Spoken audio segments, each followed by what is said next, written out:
Hello there. Today we are talking about keeping the spark alive in your relationship or getting it back. I am Shauna White, relationship coach for spiritually awake couples.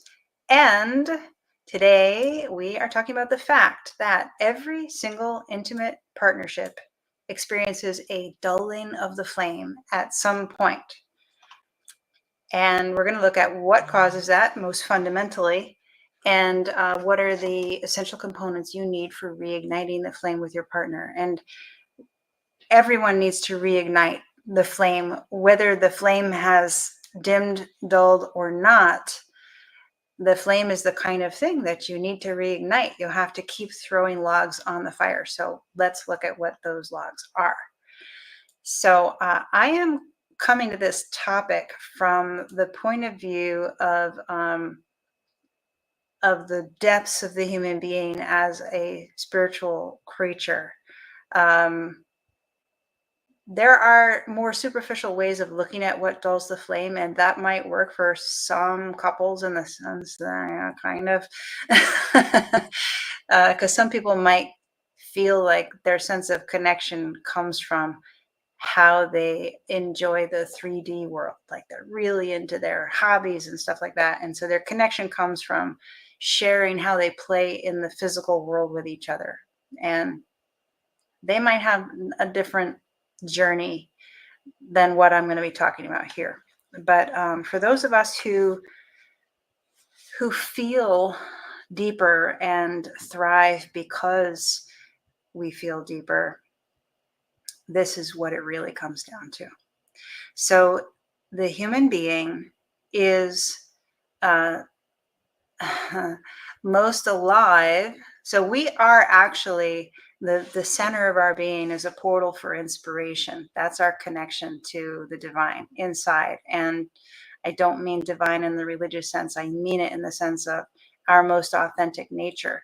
So we are a portal to inspiration in the core of our being.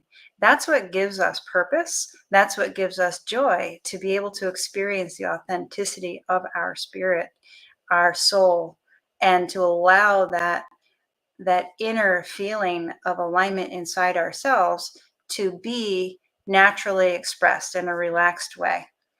So when we first meet somebody and we get into a relationship,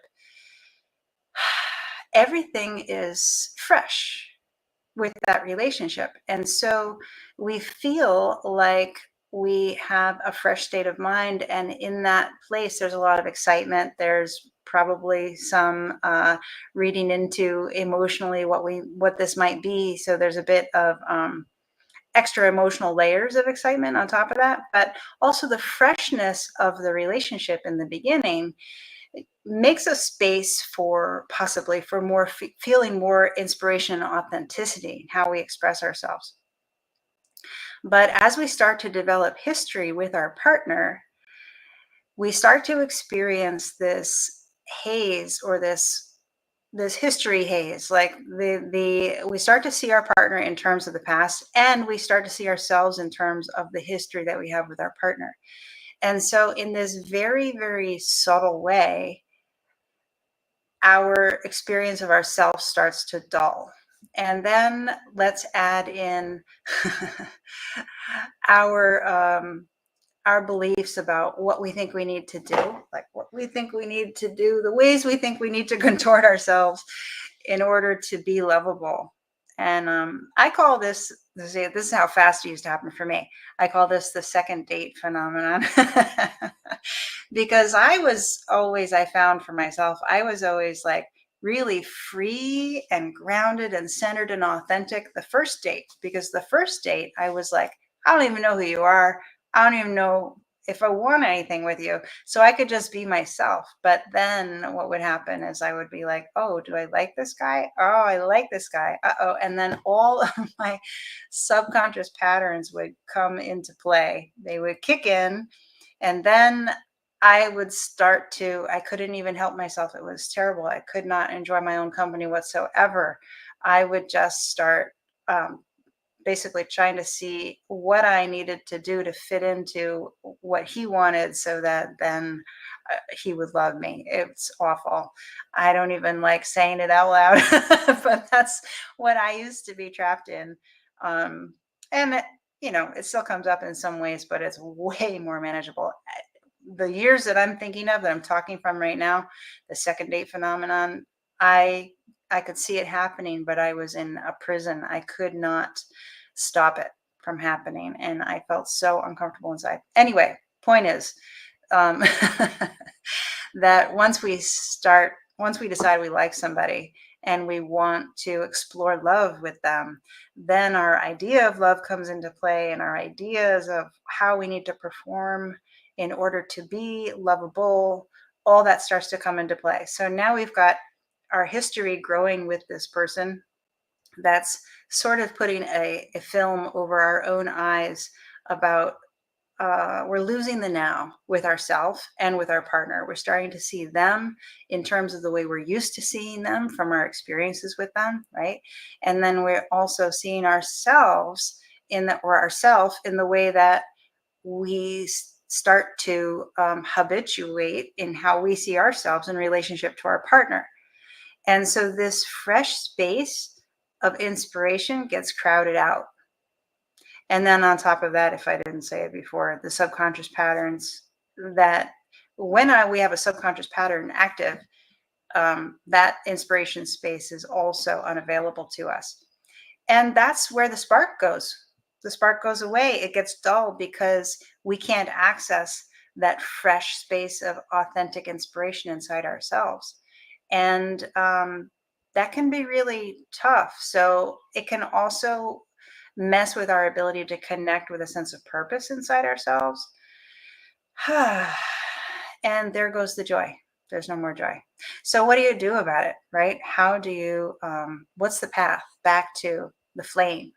Well, you need to find a way to make that space for freshness and deep connection inside, and the courage or the safety, both the emotional safety in your relationship and the courage to honestly share your authentic self with your partner.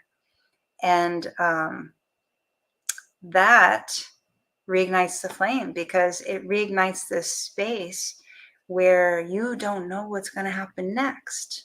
You getting to know your partner for the first time every day. You're getting to know yourself for the first time every day. That space of fresh discovery is the real adventure. Like, people, and I'm not going to say there's anything wrong with travel. I mean, I would love to travel more than I have so far, but people will travel, or they will go to amusement parks, or they will they'll do things that are stimulating, that are new and stimulating, out of because they want to find that freshness, that sense of adventure, sense of excitement.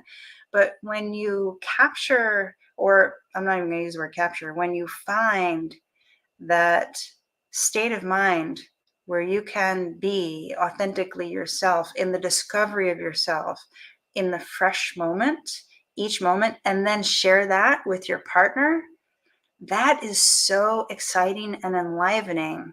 And that is where the opportunity for real fresh appreciation, real fresh admiration, and real fresh attraction becomes reignited in your relationship, because of riding the cusp of the unknown in that fresh space, sharing your authentic inspiration, and discovering the really deep and exciting adventure that is.